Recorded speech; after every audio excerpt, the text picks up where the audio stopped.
오늘 본문은 하나님과 이스라엘 백성들이 맺은 시내산 언약 가운데 6가지 계명에 관한 말씀인데, 사람과 사람 사이에 하나님 안에서 믿음으로 지켜야 하는 그런 계명임을 우리가 알 수가 있습니다. 우리가 십계명의 계명들을 다시 한번 묵상하면서 2가지 사실을 발견하게 됩니다. 첫 번째는 십계명은 각 조항들로 나누어진 것이 아니라 그 계명이 하나부터 10까지 다 유기적으로 연결되어 있다는 사실입니다. 다시 말하자면 첫 번째 계명과 네 번째 계명까지가 하나님과 나와의 관계이고, 또 그 이후의 모든 계명들이 나와 형제와 이웃의 관계라고 구분을 하지만, 중요한 것은 하나님을 사랑하지 아니하면 이웃을 사랑할 수가 없고, 하나님의 뜻대로 살지 아니하면 우리가 사람다운 삶을 살아갈 수 없다는 것을 하나님이 택한 백성들에게 알려주고 있다는 것입니다. 다시 말하자면 이 하나님 외에 다른 신을 섬기지 마라 라고 한 것은 우상 숭배와 직접적인 연결이 되어 있지만, 저번에도 말씀을 드렸듯이 우리가 만들어진 신을 섬기는 것도 우상 숭배이고요, 또 내가 원하는 것을 꿈꾸고 기대하면서 하나님보다 나를 더 사랑하는 것도 일종의 우상 숭배라는 것을 우리가 발견하게 됩니다. 이 우상 숭배의 근본 원인은 내가 주인이고, 또 내가 남들보다 우월해야 되고, 내가 남들보다 항상 앞서야 한다라고 하는 강박관념과 욕망과, 그리고 우리 안에 숨겨진 죄성이기 때문에 이것이 결국 지켜지지 아니하면, 즉 하나님을 온전히 섬기지 아니하면 이웃들과의 관계도 온전치 못하게 된다는 유기적인 관계를 우리에게 이 십계명을 통해 말씀해 주시는 거예요. 또 성경을 볼 때 우리가 어떤 세계관으로 봐야 하는가를 오늘 십계명을 통해 알 수가 있는데, 나의 세계관으로 하나님의 말씀을 보는 것이 아니라 철저하게 하나님의 세계관으로, 즉 믿음의 세계관으로 이 말씀을 읽고 묵상해야 된다는 사실입니다. 하나님의 세계관은 나 자신의 주관성을 모두 배제한 후에 이 말씀을 읽는 겁니다.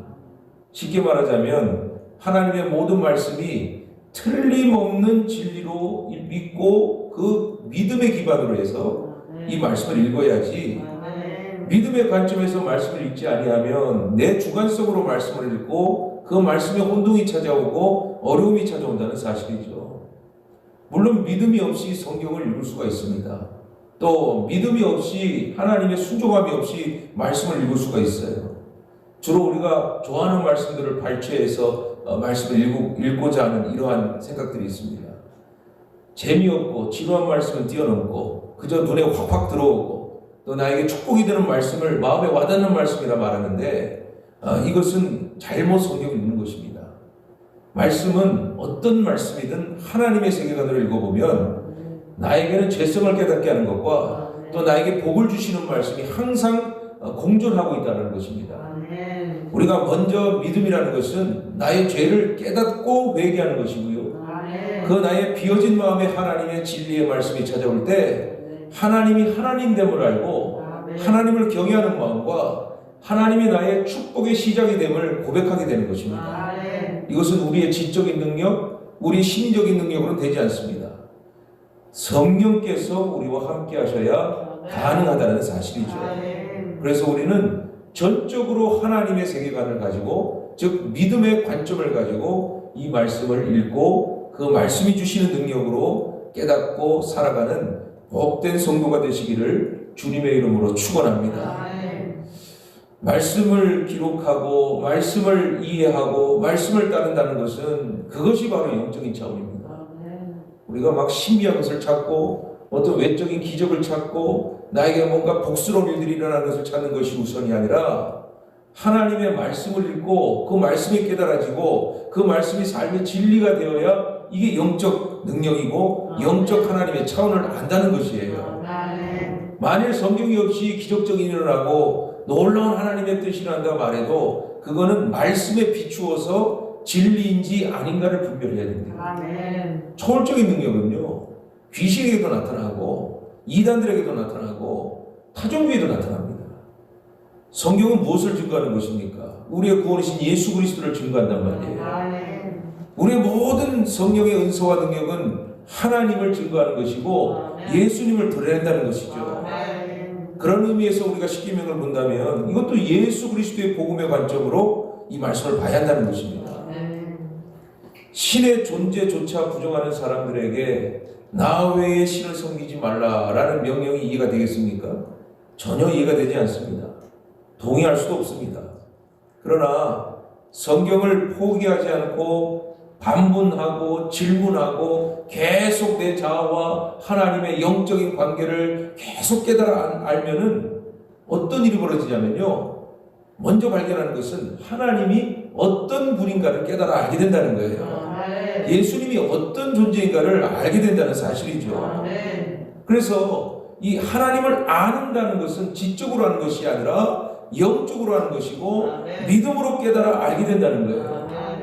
그래서 거룩이라는 말은요, 하나님을 아는 것으로부터 시작을 하는데 제대로 아는 것으로부터 시작된단 말이에요. 하나님을 안다는 것은 믿음으로 이어지는 것이고 그 믿음이 말씀을 따라 살아가는 순종으로 이어진다는 사실이에요.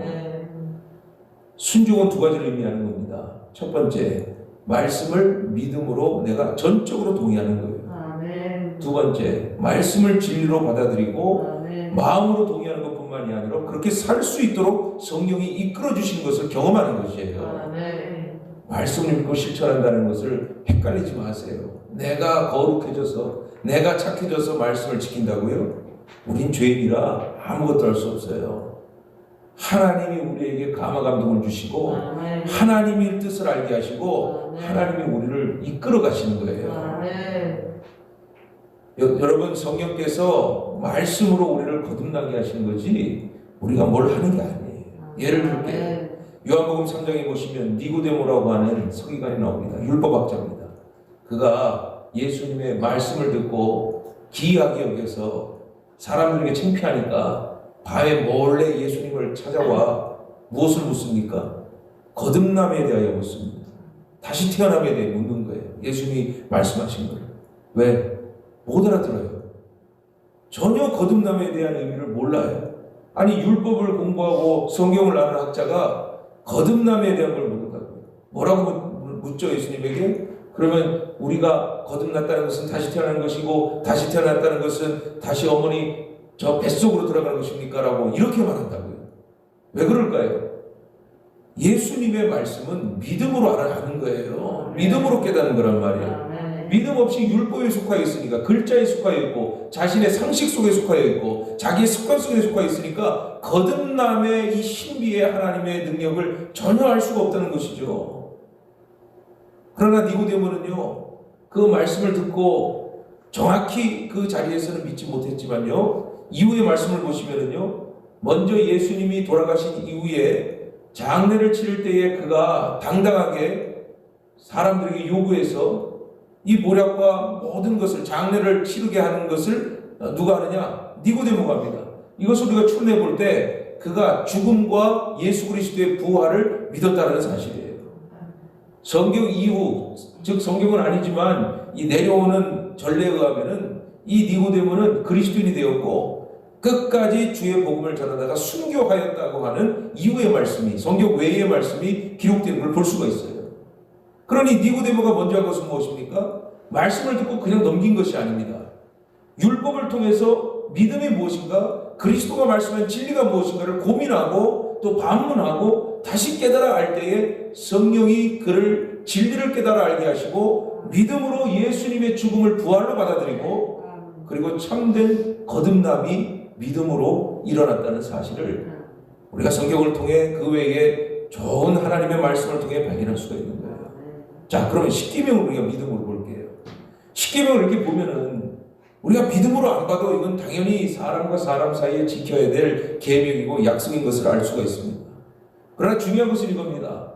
이 십계명이 누구에게, 누구로부터 받았느냐 이거예요.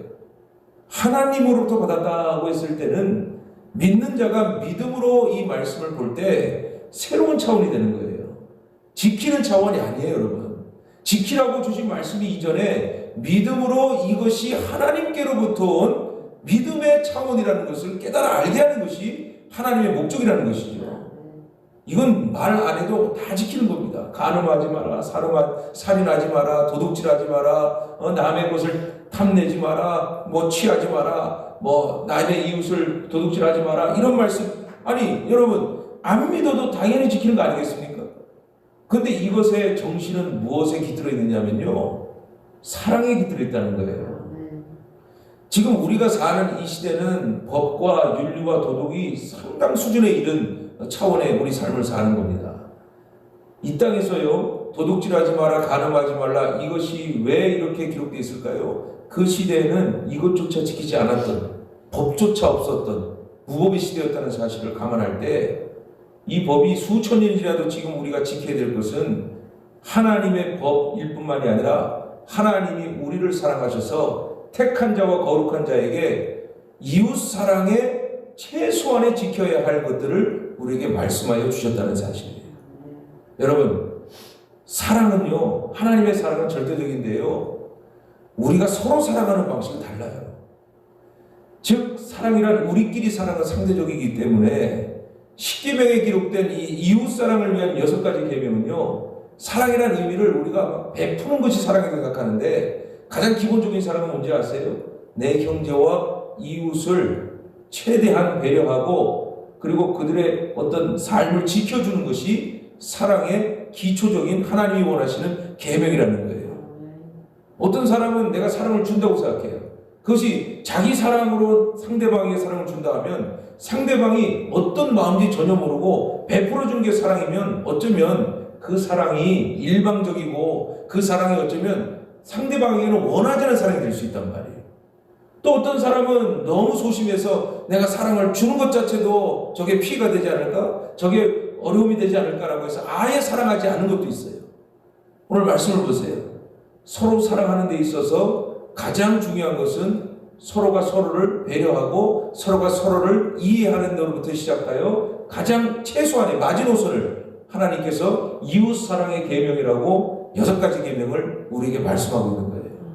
자, 예를 들어서요, 교회에도 금지법이 적용되는 거 아세요? 사랑에 대한 금지법이 있어요. 마태복음 18장 15절부터 17절까지 예수님이 뭐라고 말씀하는지 아십니까? 네 형제가 죄를 범하거든 가서 너와 그 사람과만 상대하여 권고하라. 만일 들으면 네가 내 형제를 얻은 것이요, 만일 듣지 않거든 한두 사람을 데리고 가서 두세 증인의 입으로 말마다 확증하게 하라. 만일 그들의 말도 듣지 않거든 교회에게 말하고 교회의 말도 듣지 않거든 이방인과 세리와 같이 여기라 그랬어요. 예수님 말씀이에요. 무슨 말씀인지 아십니까? 신앙생활을 하면서 이 교회 안에서 혹시 나를 해하게 하고 나를 힘들게 하고 나를 어렵게 한다 이거죠. 그럼 어떻게 하라는 거예요? 그와 따로 독대하여 지금 너는 옳지 못한 일을 하고 있고 너는 나를 힘들게 하고 있고 나를 어렵게 하고 있다는 말을 해주라는 거예요. 또 교회 공동체 안에서 딱 봤을 때 믿음이 아니라 정말 그가 말하는 사랑이라고 하지만 그 사랑이 어쩌면 폭력이 될 수 있고 옳지 못한 것이 될 수 있으니까 그것을 감지하는 사람이 불러다가 이거는 이게 아니라 하나님 안에서는 이렇게 하는 것이다 라고 얘기해 주라는 거예요. 만약에 그것도 듣지 않아요. 그럼 어떻게 할까요? 교회 지도자를 찾아가서 그가 하는 모든 범죄와 그가 하는 옳지 못한 것들을 두세 사람의 증인을 통하여 깨닫게 알게 하고 그가 깨닫지 못할 경우에는 그를 교회에서 쫓아내어 이방인과 또한 이 세리와 같이 여기라고 예수님이 직접 말씀하십니다. 그래 다시 말해서 사랑이라는 건 내가 감당할 수가 없는데 내가 이룰 수가 없는데 저 사람의 그 사랑이라고 하는 표현들이 또 사랑이라는 행동들이 보면 나에게 어려움을 주고 힘들 때 우리는 첫 번째 방법을 사용합니다. 뭐냐? 하나님 앞에 나와의 관계를 먼저 세우고 하나님 내가 이것을 사랑으로 극복할 수 있게 해주시옵소서. 내가 모든 것을 이기게 해주시옵소서. 그런데도 감당하지 못해요? 그러면 담대하게 하나님의 말씀 안에서 지혜를 가지고 사랑으로 그에게 권면해야 됩니다. 이건 옳지 않습니다. 이거는 저를 힘들게 하네요. 이러지 마십시오. 이러지 않기를 원합니다. 만약에 듣지 않거든 어디를 가야 돼요? 목회자한테 찾아오셔야 돼요. 장로님에게 찾아가셔야 돼요. 그 얘기를 해야 됩니다. 왜? 나같이 이렇게 힘들어하면 다른 사람들이 힘들어한다 이거예요. 예수님 말씀이에요. 그래서 사랑이라는 것은 하나님의 사랑은 뭐예요? 하나님의 삶 영원해요. 중요한 것은 우리가 영원하지가 않아요. 우리가 무한하지가 않다는 것이죠. 그러니 하나님의 말씀을 가지고 우리가 해야 할 때 우리가 감당하지 못하면 기도하고 사랑으로 다시 한번 말로써 권면하고 그것이 되지 않으면 모든 교회 공동체가 인정하는 그 때가 될 때 그가 만약 말씀이 나와 있어요. 그가 인정하면 너의 형제가 될 것이고 그렇지 아니하면 세리와 이방인이 될 것이라고 말한 것처럼 사랑하는 성도 여러분 왜 계명이 있을까요? 계명이 있다는 것은 하나님이 우리 한계성을 아시고 우리의 부정함을 아시고 우리의 죄성을 알기에 적어도 사랑이란 먼저 내가 베푸는 것이 아니라 무조건 행하는 것이 아니라 내가 배려해주고 내가 이해해주고 서로가 법을 지킬 수 있는 수준에 이르는 것을 이웃의 사랑으로 말씀하고 있는 거예요. 사랑하는 성도 여러분, 교회는 예수님의 사랑으로 서로 사랑하는 공동체가 될 줄로 믿으시기를 축원합니다. 그러나 믿음이 우선된다 하여 우리가 사람을 보고 그 사람이 우월하다, 그 사람 믿음이 좋다 하여 그 사람의 무례한 행동과 그 사람의 잘못된 행동을 보고 우리가 먼저 판단할 것은 겸손하고 온유하지 않은 것은 하나님의 뜻이 아니다. 그러니 교회라고 해서 갈등이 일어나지 않는 법이 없어요. 늘 교회 갈등이 일어나고 그 갈등이 자기 스스로 해결하지 못하면 결국 한 사람은 떠나가고 한 사람은 남는 슬픔이 남아요. 사소한 갈등으로 인하여 시험을 당하거나 어려움을 당하는 경우가 많이 교회 안에 있습니다. 그걸 우리가 참고 인내할 뿐이지. 그러나 못 참겠거든 하나님께 기도하고 사랑의 마음으로 그게 얘기하는 것도 법이에요. 예수님 말씀하신 법이란 말이에요. 상대방으로부터 불편을 당하고 괜히 어렵고 힘든 경우가 생길 때 기도하고 말하고 고백하고 솔직히 내 마음을 얘기해주고 서로가 맞으면 형제와 자매가 되는 것이고 맞지 아니하면 그가 범죄하는 일이 있다면 그는 이 증인이 서고 내가 옳은지 그가 옳은지를 객관적으로 판단하여 하나님께 정의가 내려지면 죄를 회개하는 자는 교회의 형제와 자매가 되는 것이고 회개하지 않는 자는 세리와 이방인처럼 여겨 그는 하나님만이 할 수밖에 없구나 라고 하고 인정하는 것이 예수님이 말씀하신 법이란 말이에요. 이것이 우리가 할 수 있는 이웃사랑의 순차적인 질서를 예수님이 가르쳤단 말이에요. 그렇지 않으면 온전한 신앙생활을 하지 못합니다. 그렇지 않으면 내가 자꾸 사랑이라는 이유로 나 자신이 극단적인 선택을 하게 된다는 사실이죠. 더 큰 문제 뭔지 아세요? 그걸 무마하고 놔두고 참고 인내하면 교회는 썩어지고 교회는 병들어 더 많은 형제와 자매들이 상처를 받게 된다는 거예요. 참아도 믿음으로 참아도 안 된다면 우리는 고백해야 돼요. 말해줘야 되는 거예요. 그리고 그것을 바꾸고 가야 돼요. 그가 혹시 안 들어서 그런 짓을 할지 몰라요. 들었을 때 깨달았다면 우리도 그동안 참은 것에 대해서 하나님이 은혜를 베풀어 주시는 거고 그에게도 기회를 주신 거란 말이에요. 여러분 다시 말하자면 오늘 십계명도 마찬가지예요. 이제 200만의 백성들이 저 출애굽을 향해 가는데 이제 10가지 법을 지키지 아니하면 이게 정말 안 되는 상황이에요. 왜? 그 공동체는 운명 공동체고 생명 공동체란 말이에요. 근데 이 10가지 계명을 하나 되어서 지켜야 이게 이루어지는 거 아니겠습니까? 그러니 이 삶 속에서 앞으로 어떻게 될지 알 수 없는 상황에서 이 하나님께서 말씀하신 건 뭐냐? 이 공동체 안에서 거룩한 공동체 안에서 부모를 공경해라, 살인하지 마라, 간음하지 마라, 특히 네 남의 재산을 탐내지 마라, 내 이웃의 아내를 탐내지 마라. 이 모든 것들 너희들이 반드시 살아야만 하는 생명을 함께 공유해야 하는 이 공동체가 지켜야 할 최소한의 법이라는 거예요. 예수님께서 형제와 이웃의 계명을 요약하신 말씀이 뭐라고 나오느냐? 마태복음 22장 37절부터 40절에 이렇게 돼 있어요. 예수께서 이르시되 네 마음을 다하고 목숨을 다하고 뜻을 다하여 주 너의 하나님을 사랑하라 하셨으니 이것은 크고 첫째된 계명이요 둘째도 그와 같으니 내 이웃을 내 자신과 같이 사랑하라 하셨으니 이 두 계명은 율법과 선지자의 강령이니라 했어요. 십계명의 기초는요 사랑이에요.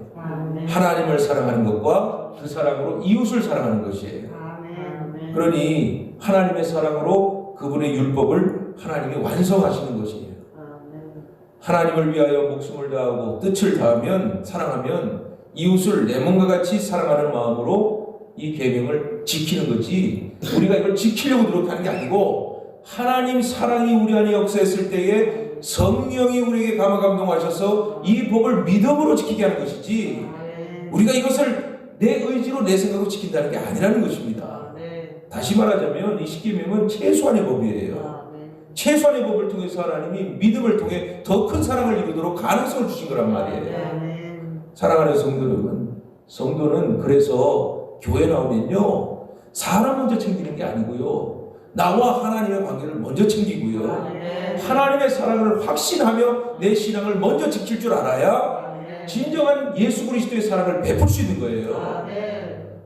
교회 와서 막 관계하고 교회 와서 막 나를 드러내려고 하고 나를 높이는 게 아니라요, 조용히 주님 앞에 나와 무릎 꿇고 기도하면서 내 죄를 회개하고 내가 주님 앞에서 어떤 존재인가를 먼저 알아야, 예배 드리고 나야 내가 하나님 앞에서 하나님께 영광 돌린 자가 되고 하나님이 함께 하실 때에 내 말이 사랑의 말이 되고 주님이 나와 함께 하심을 깨닫게 된단 말이에요. 그 교회 안에서 오면은 막 내가 사람들의 관계성이 있으니까 막 미안하니까 웃고 대화하고 얘기하다 보면 어느새 하나님 얘기는 안 하고 정치 얘기, 남의 얘기, 쓸데없는 얘기, 그런 얘기를 왜 합니까? 교회 오면 침묵하고 경건하게 하나님께 가세요. 사람 안 만나 괜찮아요. 예배 제대로 똑바로 드리면 됩니다. 똑바로 들고 끝날 때 우리가 기쁨으로 형제자매 사랑을 이루는 것이지, 와서 막 사람 관계하고 사람 얘기하는, 이거는 결코 옳지 않다는 것입니다. 십계명을 암송한다고 해도 우리 안에 근본적인 죄악의 본질이 사라집니까? 아니에요. 십계명은 하나님께서 하나님과 사람 앞에 죄가 어떤 것인가를 명시한 것뿐이에요. 그리고 나 존재가 어떤 존재인가를 알게 하시는 거예요. 내가 만나는 모든 사람들 어떤 존재인가를 알게 하시는 거예요. 즉 하나님 없이는 결국 우리는 죄인이라는 걸 알게 하시는 거예요. 그래서 하나님을 믿음으로 내가 하나님의 뜻대로 살아가게 하는 성령의 능력으로, 말씀의 능력으로 나를 선하게 이끄시고 나를 의롭게 이끄신단 말이에요.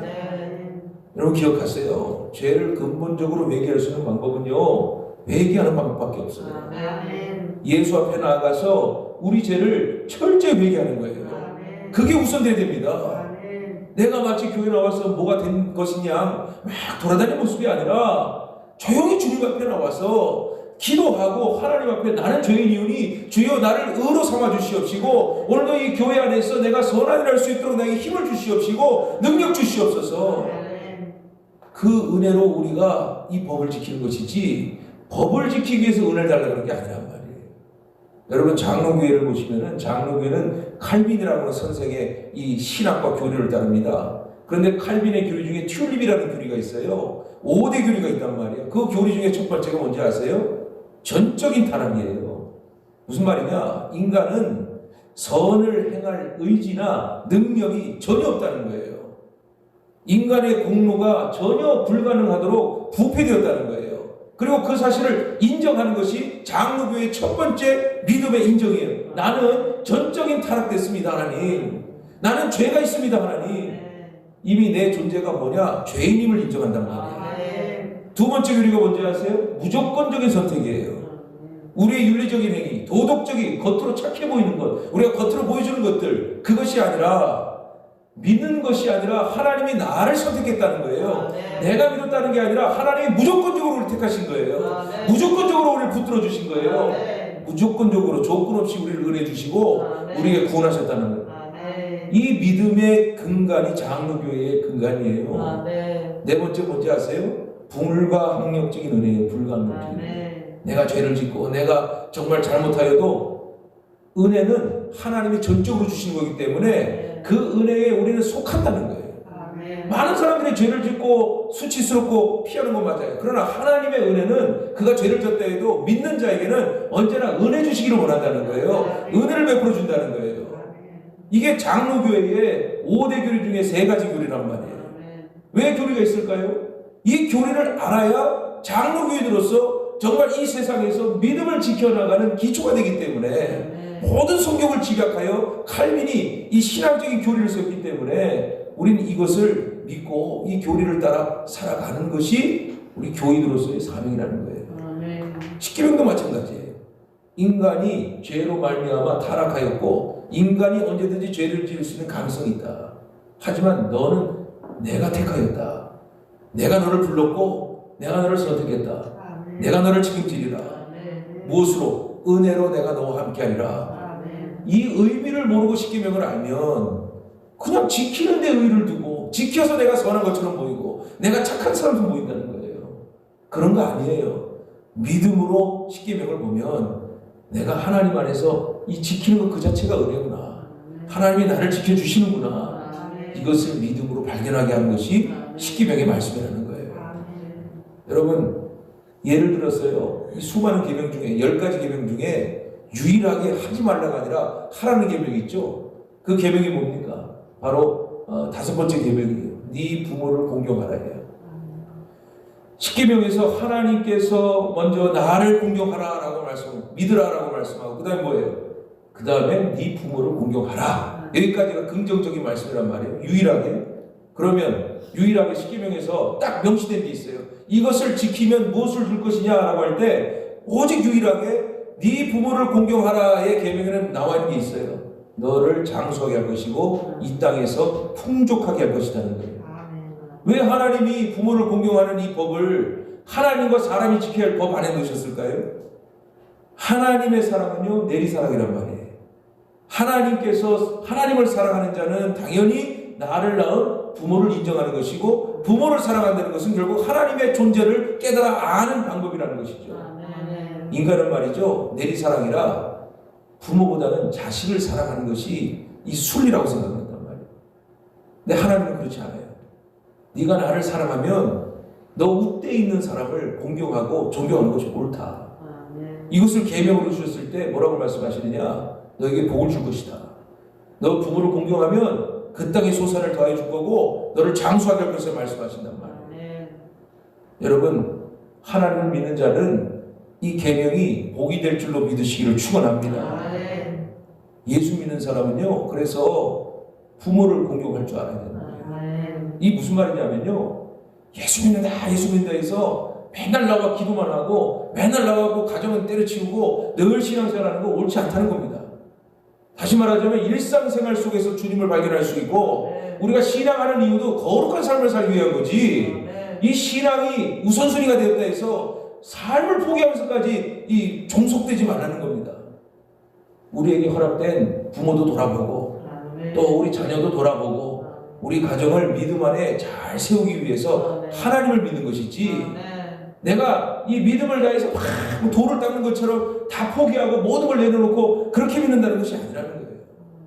자, 다시 한번 강조합니다. 십계명이라는 것은 의무로 법을 지키는 것이 아니라 하나님의 은혜를 알고 믿음으로부터 시작하여 지키는 거라는 거예요.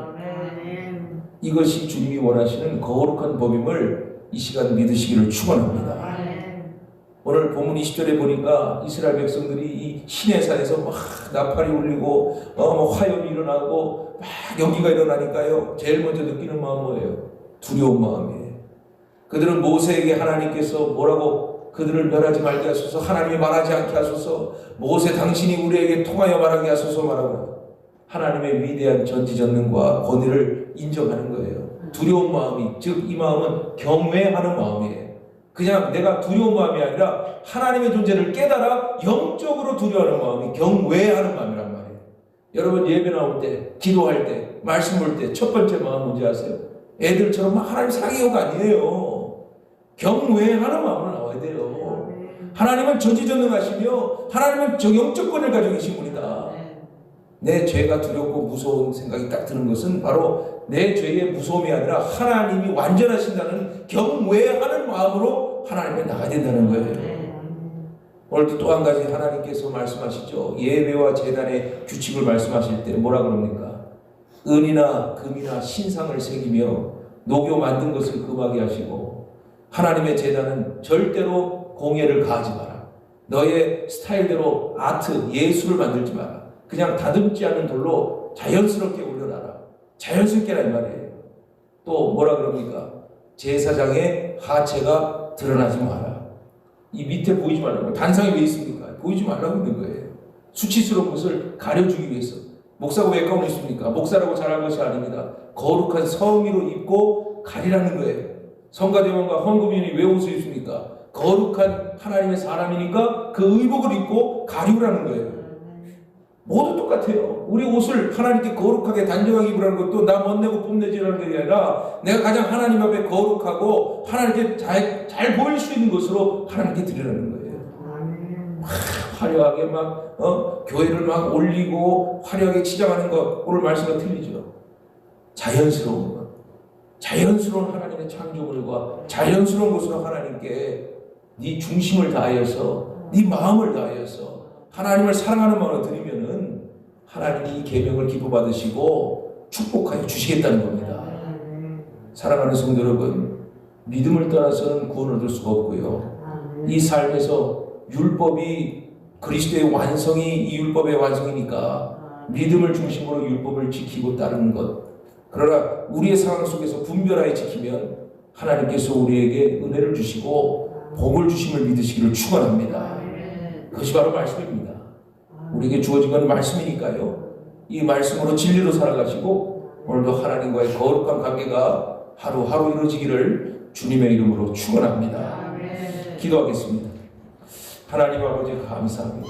오늘도 십계명의 말씀을 통하여 믿음으로 보기 원합니다.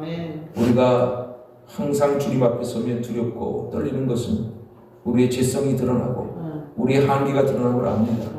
그러나 주님께서 이 계명을 통하여 우리에게 지키라고 하신 것은 믿음을 통하여 사랑하는 마음으로 지킬 수 있도록 우리를 붙들어 주시옵시고 인도하여 주시옵소서. 모든 관계성 속에서 하나님이 중심이 되게 하여 주시옵시고 믿음의 기초가 세워지고 하나님께 영광을 돌리는 복된 삶이 이어질 수 있도록 늘 주님과 동행할 수 있도록 말씀이 앞서게 하시고 기도가 시작되게 하시고 늘 하나님 안에 성령의 분별이 역사할 수 있도록 붙들어 주시옵소서. 지금은 우리 주 예수 그리스도의 은혜와 하나님의 극진하신 사랑과 성령님의 인도교통 역사하여 주시니 늘 믿음으로 사랑으로 하나님께 소망을 두며 사는 큰 복이 믿음 가운데 넘치기를 예수 그리스도의 이름으로 간절히 축원하옵나이다. 아멘. 기도하겠습니다.